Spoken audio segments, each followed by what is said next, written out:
স্ত্রী স্বামীর কোন পাশে ঘুমালে আল্লাহ খুশি হয়? বিশেষ করে আমরা এই প্রশ্নটি অনেকেই করে থাকি যে স্বামীর কোন পাশে ঘুমালে স্ত্রী তাহলে আল্লাহ পাক রব্বুল আলামিন খুশি হয়ে যাবেন। বিষয়টি খুবই লক্ষণীয় বিষয়। আম্মাজান আয়েশা রাদিয়াল্লাহু তাআলা আনহা নবীজি সাল্লাল্লাহু আলাইহি সাল্লামের কোন পাশে ঘুমিয়েছিলেন, আম্মাজান আয়েশা রাদিয়াল্লাহু তাআলা আনহা এই বিষয়গুলো কিন্তু আমাদেরকে জানিয়ে দিয়েছেন। নবীজি সাল্লাল্লাহু আলাইহি সাল্লাম ঘরে ঢুকে কি কাজ করতেন, স্ত্রীদেরকে কিভাবে হেল্প করতেন, এটাই কিন্তু নবী সাল্লাল্লাহু আলাইহি সাল্লাম জানিয়ে দিয়েছেন। বিশেষ করে স্ত্রী এবং স্বামী তারা কিন্তু একজন অপরজন একটা পোশাকের মতো, এবং তাদের ইজ্জত তাদের সম্মান যেভাবে পোশাক হেফাজত করে, স্বামী স্ত্রী কেমন যেন এরকমই। আল্লাহ পাক রব্বুল আলামিন কুরআনুল কারীমের ভিতরে নিজেই বলে দিয়েছেন। 2 নম্বর পারা 7 নম্বর পৃষ্ঠার 9 নম্বর লাইন সূরা বাকারার 187 নম্বর আয়াতে আল্লাহ বলছেন, হুন্না লিবাসুল লাকুম ওয়া আনতুম লিবাসুল লাহুন্না। একে অপরের পোশাক, একে স্ত্রী এবং স্বামী একে অপরের কি পোশাক, এবং স্ত্রীর সাথে ভালো ব্যবহার করতে বলে দিয়েছেন। বিশেষ করে ঘুমানোর সময় কোন দিকে ফিরে ঘুমাবো এই বিষয়টি অনেকে প্রশ্ন করে থাকেন। স্বামীর কোন পাশে ঘুমালে আল্লাহ পাক রব্বুল আলামিন খুশি হন? বিশেষ করে নবী সাল্লাল্লাহু আলাইহি ওয়াসাল্লাম জানিয়ে দিয়েছেন, লাম তারালিল মুতাহাব্বিনা মিসলান নিকাহ।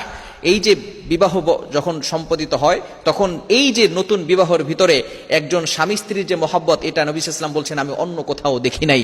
এজন্য স্বামী এবং স্ত্রী একে অপরের মুখোমুখি হয়ে ঘুমাবেন। নবীজি সাল্লাল্লাহু আলাইহি ওয়াসাল্লাম ডান কাত হয়ে ঘুমাতেন। আম্মাজান আয়েশা রাদিয়াল্লাহু তাআলা আনহা বলেন, নবী সাল্লাল্লাহু আলাইহি ওয়াসাল্লাম সবসময় কি করতেন? ডান কাত হয়ে ঘুমাতেন। এটা হচ্ছে রাসূল সাল্লাল্লাহু আলাইহি ওয়াসাল্লামের সুন্নাহ। এবং স্বামী স্ত্রী কিভাবে ঘুমাবেন? একজন আরেকজন মুখোমুখি হয়ে ঘুমাবেন এবং তারা একজন আরেকজনকে জড়িয়ে ধরে ঘুমাবে। এটাই হচ্ছে রাসূল সাল্লাল্লাহু আলাইহি ওয়াসাল্লামের সুন্নাহ, এটাই হচ্ছে আদর্শ।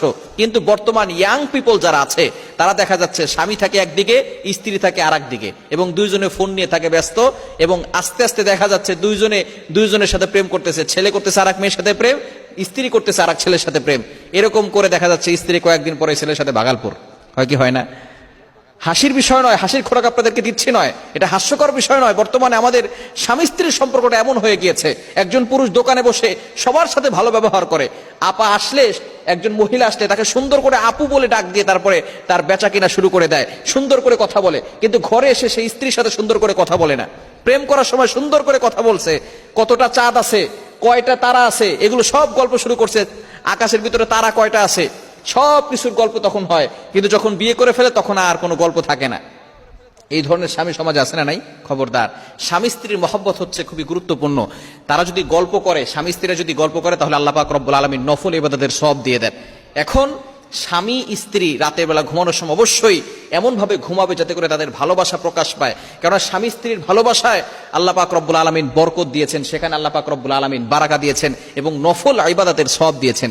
এজন্য ডান কাত হয়ে স্বামী ঘুমাবে এবং স্ত্রী তার মুখোমুখি হয়ে ঘুমাবে, এটাই কিন্তু সুন্নাহ। এজন্য অবশ্যই আমরা এভাবে ঘুমানোর ট্রাই করব, এবং এভাবে ঘুমালেই কিন্তু আল্লাহ পাক রব্বুল আলামিন স্বামী স্ত্রীর মহব্বত বৃদ্ধি করে দিবেন।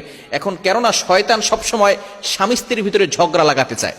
শয়তানের একটা আসর হয়, আসরের ভিতরে শয়তান সবাইকে বলে কে কি কাজ করেছো।